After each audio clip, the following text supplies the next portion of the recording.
Assalamu alaikum students. Today I will discuss the organizational environment, which entities and which dimensions, which factors has been included in organizational environment. First of all, you must have to be understand there are two types of the environments of the organization: internal environment and the external environment. So the organizational external environment has this diagram, and that there is two part of the external environment: the task environment and general environment. The first of all, let we talk about task environment: competitors, customers, suppliers, strategic partners, and regulators. And general environment is the technological dimensions, economic dimensions, social cultural dimensions, political legal dimensions, and international dimensions. तो ये तमाम dimensions जो हैं वो किसी भी organisation के external part का हिस्सा होती हैं। मैं आपसे सबसे पहले जनरल इन्वायरमेंट को डिस्कस करूंगी। Economic dimensions, the overall health of the economic system in which the organisation operates. इसमें इन्फ्लेशन आ जाता है, इंटरेस्ट रेट आ जाते हैं, पॉवर्टी आ जाती है, अनएम्प्लॉयमेंट रेट आ जाता है, एम्प्लॉयमेंट रेट आ जाता है। अगर ये तमाम इकोनॉमिक फैक्टर्स होंगे, फेवरेबल होंगे, तो ऑर्गेनाइजेशन का इंटरनल इन्वायरमेंट जो है वो, एक्सटर्नल इन्वायरमेंट जो है वो स्टेबल होगा, अगर ये चीज़ें फेवरेबल होंगी। Methods available for converting resources into products और सर्विसेज। यानी ये देखना होता है कि एक ऑर्गेनाइजेशन के पास ऐसे कौन से रिसोर्सेज हैं जिन्हें वो बेस्ट यूटिलाइज कर सकती है और अपनी प्रोडक्ट्स जो है वो बना सकती है, सर्विसेज प्रोवाइड कर सकती है। तो ऐसी टेक्नोलॉजी वो कहाँ से ऑन करेगी, कैसे उसको अकॉम्प्लिश करेगी, कैसे उसको अपने ऑर्गेनाइजेशन के अंदर फिट करेगी, ये तमाम टेक्नोलॉजिकल डायमेंशंस फैक्टर्स जो हैं वो उसकी सक्सेस के लिए बहुत ज़रूरी होते हैं। सोशल कल्चरल डायमेंशंस हैं the customs, values, demographic characteristics of the society in which the organisation functions run. देखिए, इसमें डुअल इनकम वाली फैमिलीज़ भी होती हैं, इसके अंदर हेल्थ एंड न्यूट्रिशन पीपल्स भी होते हैं, cultural values and norms of different peoples भी होते हैं। तो देखिए, हर इलाके में, हर सोसाइटी में हर चीज़ पॉपुलर नहीं हो सकती, हर प्रोडक्ट सक्सेसफुल नहीं हो सकती। इसी तरह अगर कुछ रिलीजियस बाउंड्रीज़ की हम बात करते हैं, तो रिलीजियस पॉइंट ऑफ व्यू से कुछ चीज़ें जो कि प्रोहिबिटेड होती हैं वो वहाँ पर सक्सेसफुल नहीं हो सकती। ये सोशल कल्चरल डायमेंशंस होती हैं, ये बैरूनी फैक्टर्स होते हैं जो ज़रूर उसकी सक्सेस को इफ़ेक्ट करते हैं। उसके बाद है political dimensions, the government regulation of business and the relationship between business and government, law and order implementation है। देखें, अगर किसी कंट्री में पॉलिटिकल स्टेबिलिटी होगी, हुकूमतें स्टेबल होंगी, चेंज नहीं होंगी, तो वो मुल्क इन्वेस्टमेंट के लिहाज से बहुत ज़्यादा पावरफुल होगा। वहाँ पर फॉरेन इन्वेस्टमेंट भी होगी, वहाँ पर दूसरी फर्म्स या अपनी फर्म्स भी वहाँ पर कारोबार करना पसंद करेंगी।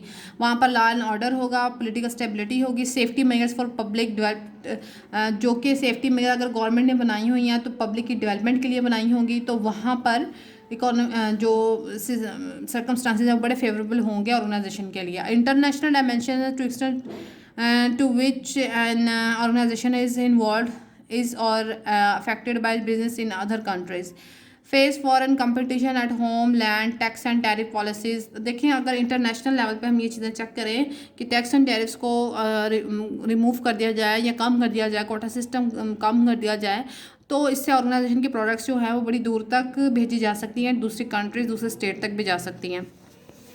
फंक्शंस हैं जो बहुत ज़रूरी हैं और उसके ओवरऑल एक्सटर्नल इन्वायरमेंट को इफेक्ट करती हैं। उसके बाद बात करते हैं हम टास्क इन्वायरमेंट की।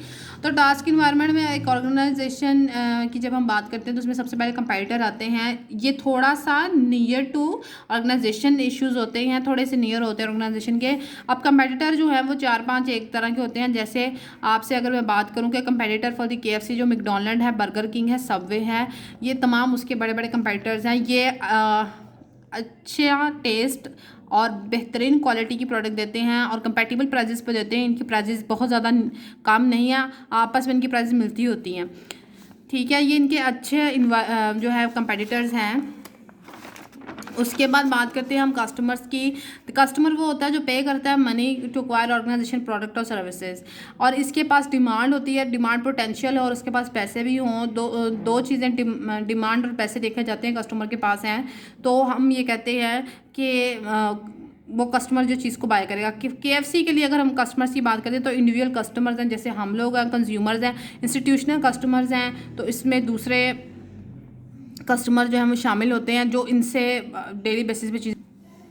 Suppliers and organisation that provides resources for other organisations, ऐसे कंपनीज जो दूसरे ऑर्गेनाइजेशन के लिए बैकअप प्रोवाइड करती हैं, जैसे होलसेलर, फूड प्रोसेसर्स है, पैकेजिंग मैन्युफैक्चरर्स है। KFC के लिए जो है वो पेप्सी कोला इंटरनेशनल जो है वो बेवरेज प्रोवाइड कर रहा है, तो वो उसका सप्लायर है। पैकिंग मैन्युफैक्चरर्स में जैसे आप उनसे अपनी फूड पैक करवाते हैं तो जो पैकिंग इक्विपमेंट्स देते हैं वो उनके सप्लायर्स हैं। स्ट्रैटेजिक पार्टनर्स जो हैं and organisations working together with one or more other organisations in a joint venture or similar arrangement. जैसे वॉलमार्ट का आप बहुत बड़ा स्टोर देखें तो वहाँ पर KFC का स्टोर भी ओपन होगा। फॉरेन पार्टनर्स होते हैं, इसमें रेगुलेटर्स होते हैं, unit that has the potential to control legislate or otherwise influence organisation policies and practices. ये ऐसी गवर्नमेंट की बॉडीज़ होती हैं जो कि लॉ एंड ऑर्डर डेवलप करती हैं कि मैन्युफैक्चरिंग ऑर्गेनाइजेशन जैसे फूड प्रोवाइडिंग है, KFC वगैरह, मैकडोनल्ड है या कोई रेस्टोरेंट है, वो फूड की क्वालिटी से नीचे गिर के चीज़ नहीं बनाएंगे ना बेचेंगे। जैसे पाकिस्तान में Punjab food authority, Sindh food authority है, तो इन्होंने टेस्ट और क्वालिटी को चेक करना होता है। तो ये रेगुलेटर्स होते हैं, इन्होंने अपना काम करना ही करना होता है, गवर्नमेंट की तरफ से इन्हें परमिशन होती है।